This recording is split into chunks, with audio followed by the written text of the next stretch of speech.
Hello St. Thomas Academy and welcome to the Cadet Football Channel. My name is Mike Maxwell, I'm your host, and to my left is head football coach Dan O'Brien. Welcome to the show. Thanks Mike, good to be back. Yeah, that's, we're having some fun with this. So let me start by offering my congratulations on winning a fourth straight section title. I think there's a lot of schools and coaches that would love to be able to say that.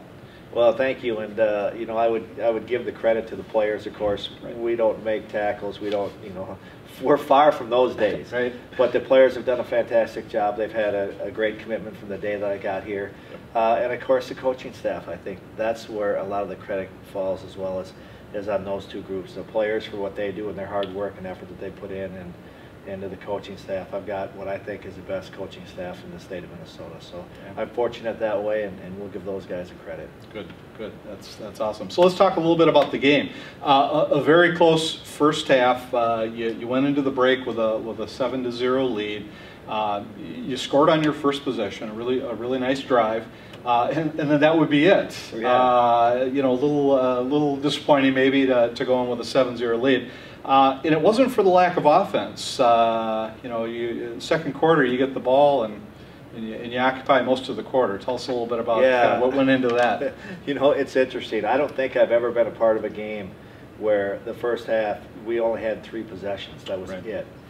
And usually I figure that we're going to have 8 to 10 possessions a game in the field. You're going to get 4 or 5 a half, and we had 3.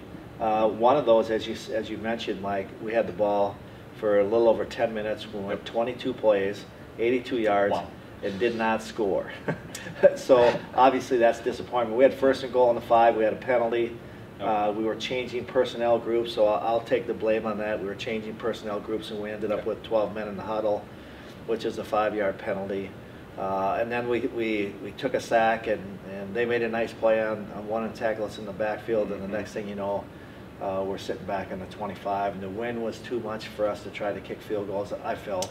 Right. So we put ourselves in a 4th and long, and there's no good plays in the playbook for 4th and long. So we'll give some credit to them and some fault to us on that. But yeah, we had a 22-play drive, 82 yards, and did not score a point out of it. So amazing. That led a lot to that 7-0 halftime lead for us. But fortunately, we came out second half and scored right away, and kind of didn't look back from there. Right. Yeah. The actual time was 10 minutes and 20 seconds for possession in the second quarter, and you went 4 for 5 on fourth down. So that's not a bad run. And 22. I didn't realize it was 22 plays. So that's pretty darn good. Defense, of course, played well when they were actually on the field. Made a big stop right before the end of the end of the quarter. You got to be pretty happy with the way they're playing right now. Yeah, they are. John Springer does a great job, you know, calling the defenses. He prepares incredibly hard. All of our coaches prepare incredibly hard, but he really studies what they're doing. He gets tendencies, and we have several different programs that we use that will help us to find those tendencies. And then the kids went out and made plays. You know, we had a little bit in the second half, bend but don't break, as it got towards the end of the game, and you kind of get a little bit more into lead preservation as opposed to, hey, we need to stop them. You know, we just want to keep the ball out of the end zone and keep it in front of us and tackle it. But yeah, they played well all year. Anytime that you can give up less than 8 points a game on an average, you can put yourself and your offense in a situation to be successful, and that's what we've done. Yeah, yep, that was awesome. And Rogalski came up with a big hit to set him way back, and that kind of they put a knee down right at that point and decided to stop. So great defense that continued into the second half, of course, and your offense finally came alive, at least with points. What do you think the difference was? Well, we made some adjustments at halftime, and we just also talked to, you know, some of the mistakes that we made. You know, our goal, Mike, is to be penalty free. Every game, well, that's one of our 4 goals that we have, is to be penalty free. And this game actually was as close as we've ever come to not having a penalty on offense. And our only penalty was that 12 men in the huddle penalty. Right. But we just kind of settled the kids down a little bit at halftime. There wasn't any yelling or anything. There isn't usually yelling, once in a while. But it was just a couple of adjustments, and the kids just kind of knew that we were going to get the ball to start the third quarter, and our goal was to win the first series of the third quarter, and that means to put one in the end zone. Unfortunately, we were able to do that. Yeah, you went very hard at it. That first play to to Grady was incredible. You know, a great catch and run afterwards. Grady's he's as explosive as any player in the state of Minnesota, in my opinion. And it seems like when we need a big play, you know, in this game he got us one here in the third quarter. Right. Last game against Tartan, he got us one. Last game of the season against Tartan at halftime when we needed something, he was able to make it happen. And so we're fortunate but Grady is a big play kid for sure. Yep. So let's talk about the players of the game. How about on offense? Our offensive player of the game again, Mike, was Love out of Bio. I think he had 125 yards, I think 23 carries, and made some incredible runs.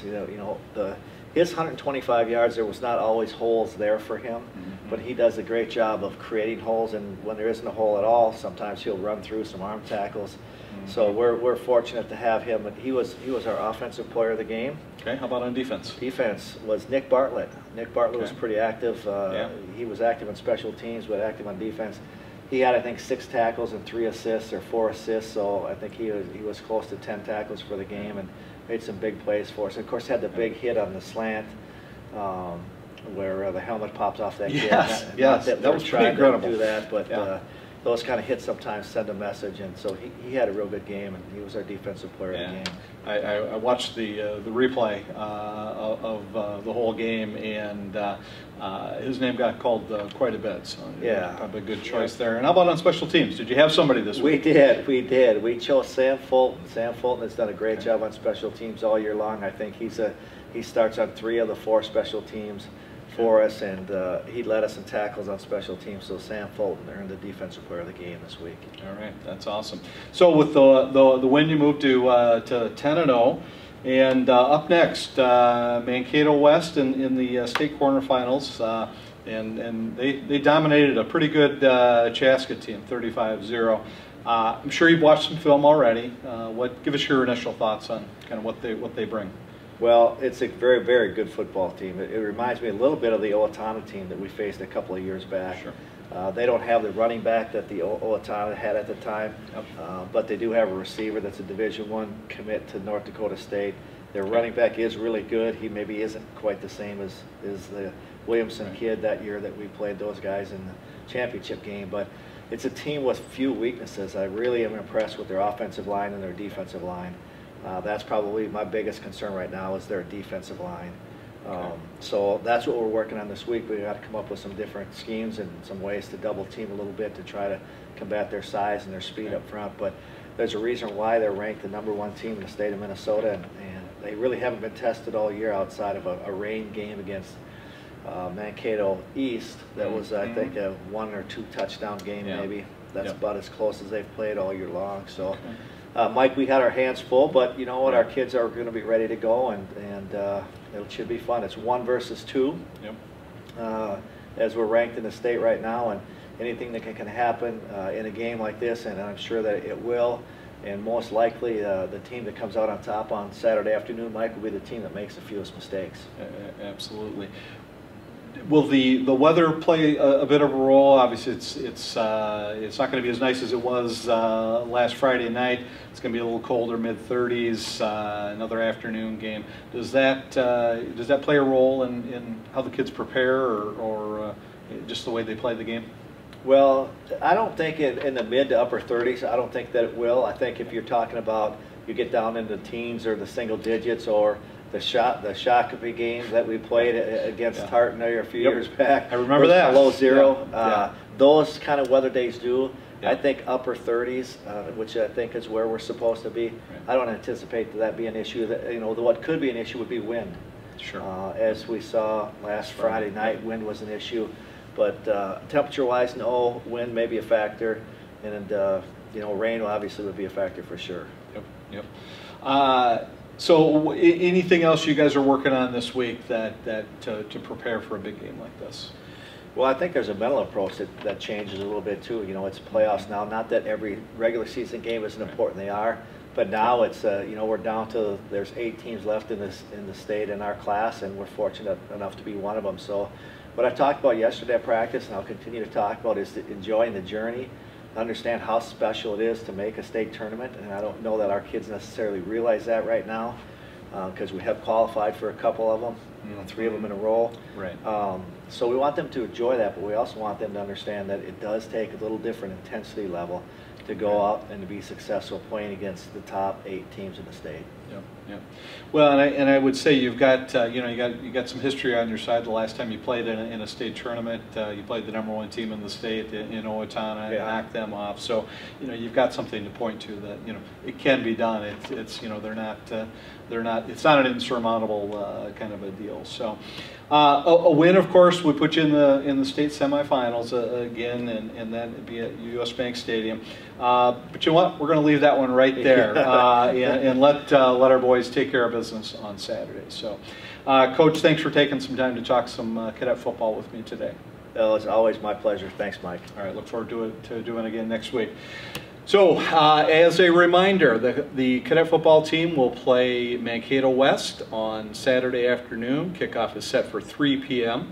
The game will be at Prior Lake High School. Tickets need to be purchased in advance online, and we'll include the link below along with directions to Prior Lake High School. If you want to watch it, you can't make the game and want to watch it live stream, the link will be on cadetbroadcast.com. The licensing is actually held by School Space Media, so we're just going to link you to that. I will warn you, there is a possibility that is a pay-per-view kind of a situation. So you have been warned on that. So thanks for watching. We'll see you next week, and go Cadets.